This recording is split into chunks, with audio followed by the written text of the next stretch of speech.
Hello, it's me, Ronald Young Jr. And you probably already know we're in the middle of our Patreon campaign. And I wanted to give you a bit of an update. Since we started our campaign in December, we've added 12 patrons, which increased our monthly contributions by over $100. I appreciate your help so very much. We're getting closer and closer to becoming a self-sustaining show because you've decided to join in with us. Now, we only have a few weeks left in the campaign, and I would love to see us get 18 more patrons. That would give us 30 for this campaign, which is just a nice round number to be proud of. So, if you enjoy the show and want it to continue consistently, please consider joining the Patreon. It helps to pay for studio time and distribution fees, as well as booking event space for our live shows coming up later this year. And speaking of live shows, when you join the Patreon, you get access to a code that gives you 50% off tickets. So you definitely want to take advantage of that. Most of all, know that contributing to the Patreon is something you can feel good about because you're directly financing the existence of the show.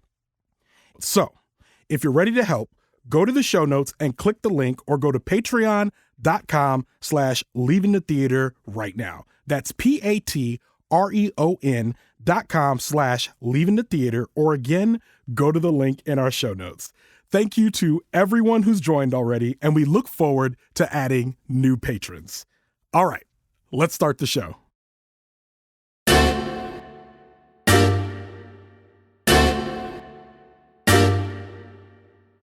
You probably know this relatively familiar story. A man who calls himself the Messiah walks among the common folks, healing the sick and raising the dead. His message puts him in direct conflict with the authorities of his time, yet his following continues to grow as he's preaching a message of hope and light to people who really need to hear it. Unfortunately, his story didn't quite make the Bible. You can only find it written in the Book of Clarence. I'm Ronald Young Jr., and I'm leaving the theater.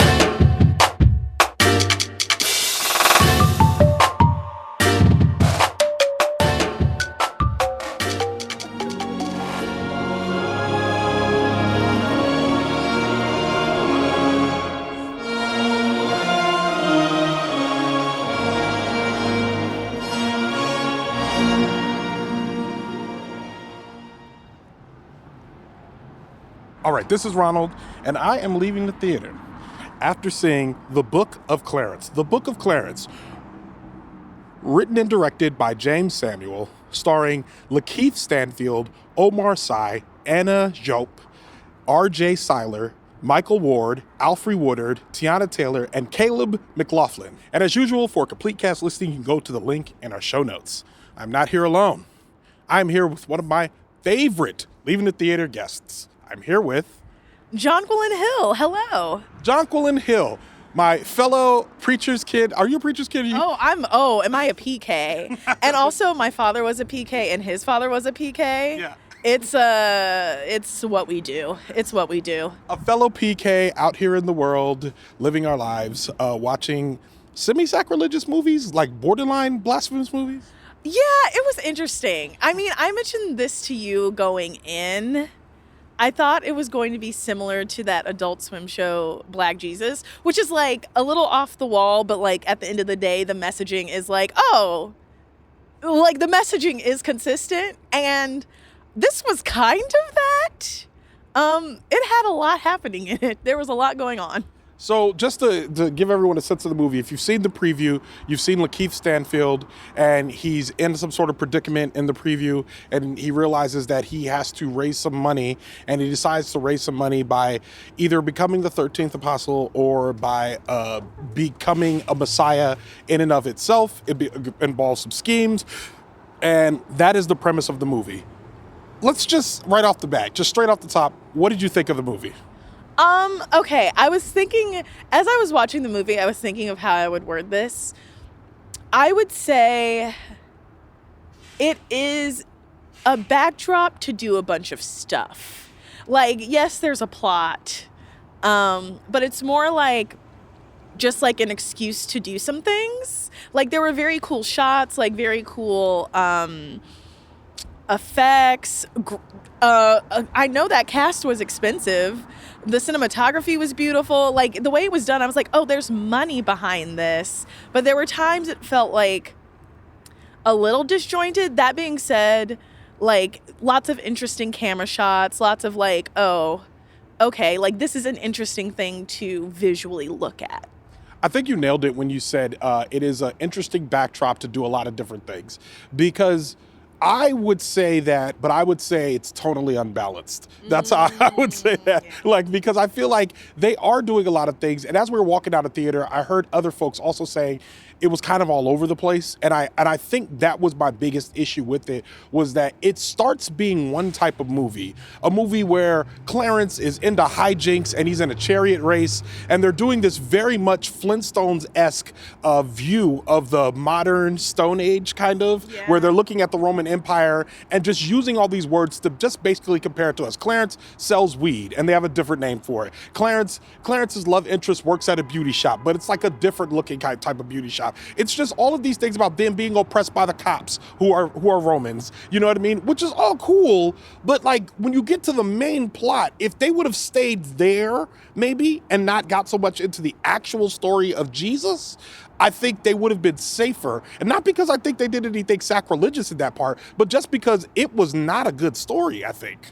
Yeah, it was a little confusing. Like there was a moment towards the end with Thomas where I was like, damn, double the homicide. Because Thomas is going to have to go through this twice. Yeah. We know the story. Yeah. Like, it's set up like his brother and then, like, Jesus. He's going to have to go through this twice. That's terrible. Yeah. And, yeah, it was just like, there was a moment when they were floating, and that was when I was like, okay, I think that has readjusted what kind of movie this is. Yeah. Like, it's very surreal. Yeah.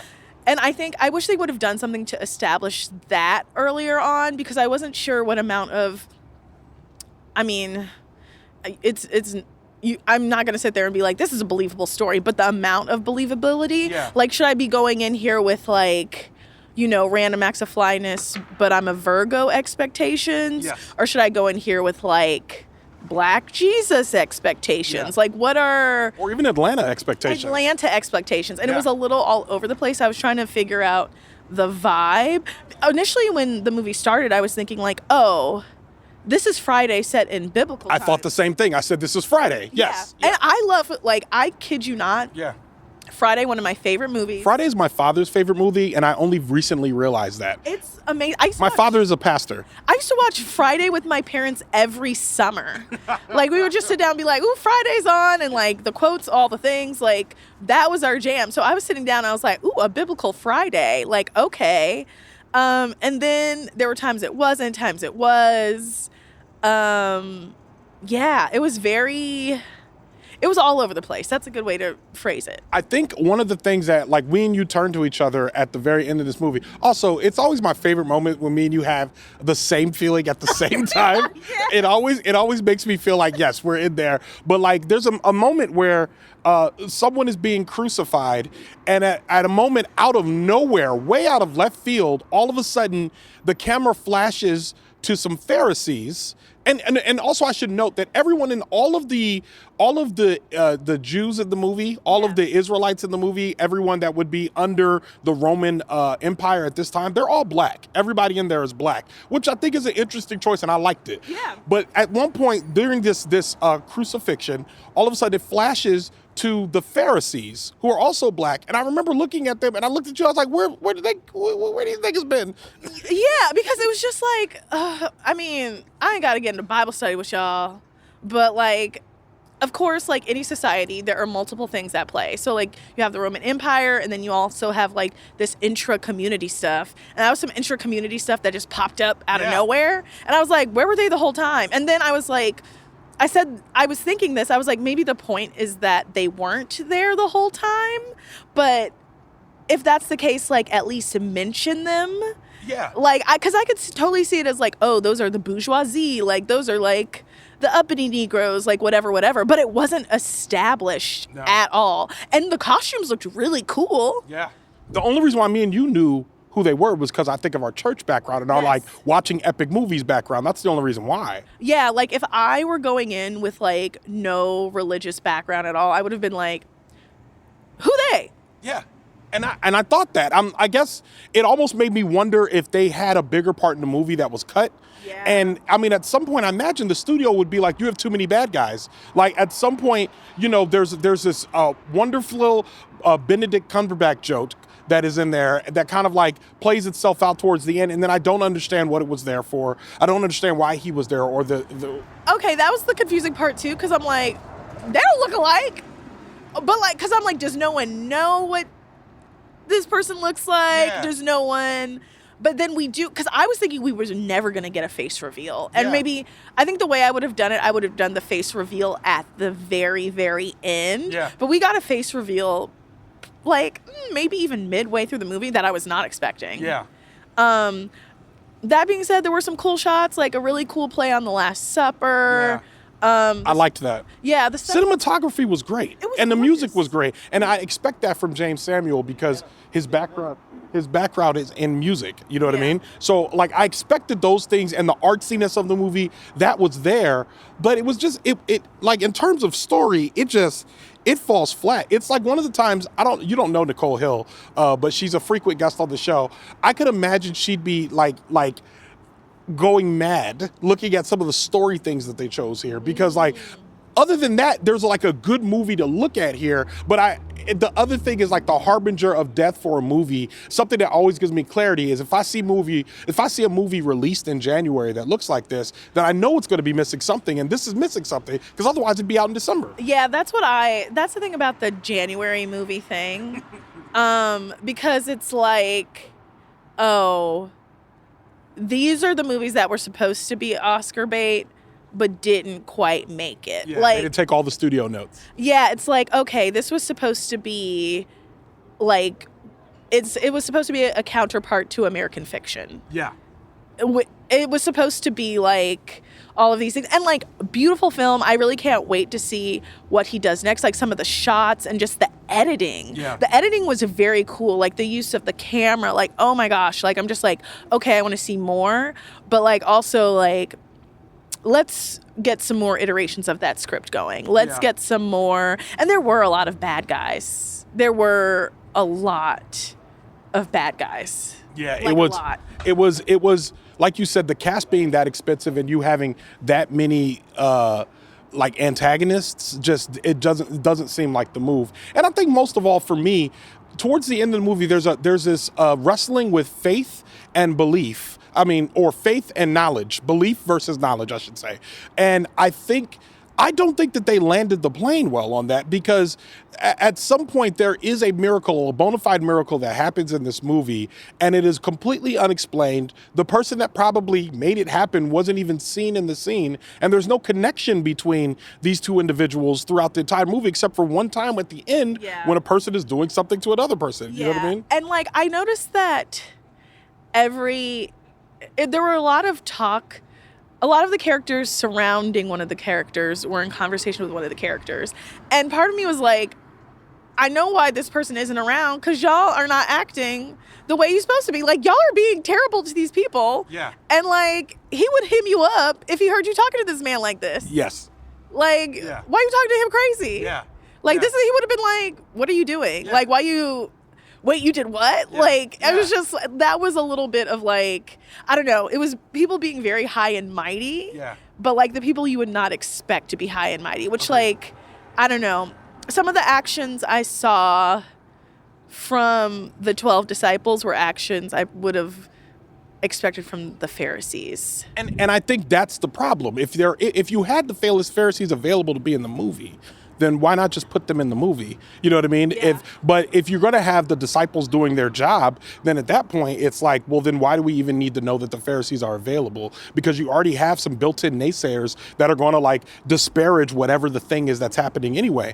The other part is like a part of these parts of this movie make other parts moot. Like the freeing of the slaves in this, which is one part of the movie, it just feels like that goes completely unneeded. Where did they go? They wasn't going to ride for their man? That's exactly my point, I thought they were going to show up at one point, and that we didn't even see them again was wild. Yeah, I would have been like, all right, like I almost sort of imagined it like in that scene in They Clone Tyrone, where it's like, all right, I got the hood with me. Yeah. Like I really expected him to have like Jerusalem on his back, and they were not on his back. No. And I think the last thing I'll say is this movie suffers from the fact that the movie begins with Jeymes Samuel giving us a little bit of speech to contextualize the movie. And in it, he says a couple things. He says, I made this movie as an homage to the epic films of old Hollywood. Ben-Hur, I think it's called, what is the Easter story one called? It was Ben-Hur. Not Passion of the Christ. That's not an old one. Although it did get passion-y. Yeah. I did not like that. No, yeah. It was like, and I understand that was violent, but I was just like, oh, this, okay. But that's not what you established the movie for. It's like it becoming a horror film out of nowhere. Yeah, it was like, I don't know. I just wanted to, I wish I would have known. It took me up and down a lot, and I just need to, my thing is like, I'll go on the ride with you, but set the parameters for me so I know, like, when I need to keep my hands and feet inside the car. Yeah, agreed. But yeah, I can't remember the name of that movie. Yeah, so he talks about the epic films. Then he says, I wanted to make this movie so we could see what the other people were doing during the Jesus story. Like, what was the person who made Jesus sandals doing? What were the people that like lived in there that were doing stuff, making the chariots, whatever. And then he says, this is one of those stories. So I hope y'all enjoy the Book of Clarence. This is not one of those stories. No, and like, I think where was the person that made Jesus a sandal? Sorry, I don't want to be that specific, but like, it's not one of those stories. No, I would have been like, oh, there just was not enough. But I think part of it is like, okay, it is this idea that like around this time, a bunch of people were like, yeah, I'm the Messiah. Like scammers have been scamming ever since the beginning of time. Yeah. And like scammers compel us so many things. And so it's like, yeah, show us the scammers. And there were like several, because like, yes, there were crucifixions, but those were not the only ones. Like, it treated it like jail or like even like the death penalty, except it was even more common. And I think just sort of showing like, okay, there are all these different stories. I think even some examples of like, have a bunch of different people calling themselves the Messiah. Just like a montage of people being like, yeah, it's me. Yeah, it's me. Yeah, it's me. And maybe Clarence is like, oh, I'm gonna get like that guy. And be like, oh, yeah, that Jesus guy is doing the best job. Like, I need to get like him if I'm going to be out here. Like, I don't know. Call me up and I'll help out with some scripting. Okay, so with all of that being said, you know what we do here at Leaving the Theater. It's out of 5 stars.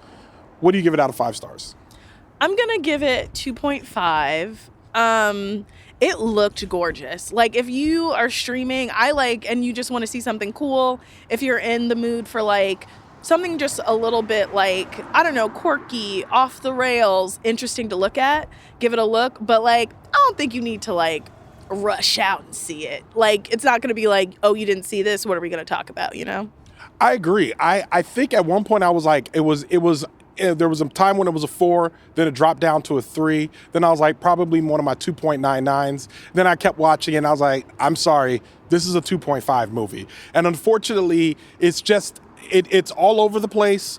You're right. The cinematography is there, but there's nothing in there that you have to see in a theater. This could have been gone straight to streaming. Probably would have been done better. Would have been more of a part of the conversation. I do not think it is going to be now. I think it's going to, the first wave of people are going to see it and tell everyone else not to see it. I think there was a time when I thought maybe churches would grab onto this. And I still think there will be some churches that grab onto this because it is a journey of faith and Jesus is not like disparaged much in it. So I think it might go that. But other than that, I don't see where this has life in the theater. Yeah, and like with churches, like my dad was once talking to me like about the biblical themes he saw in Game of Thrones. So you really can turn anything into Bible study. So my mom does it with The Matrix. So she's done it with Lord of the Rings as well. So it's in there. Like you get a churchy person in there, they're gonna tell you the parable. Exactly. So have some fun with the older kids at church lock-in.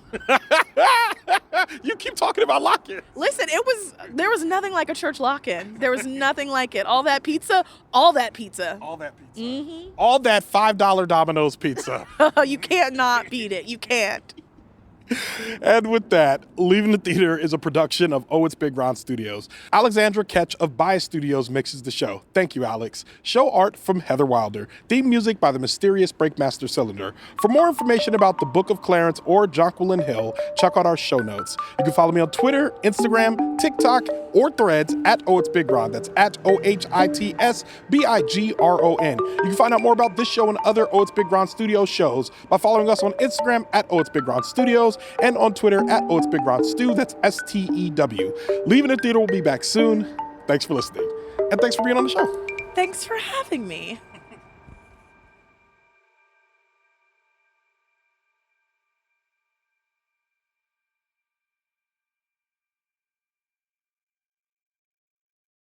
All right.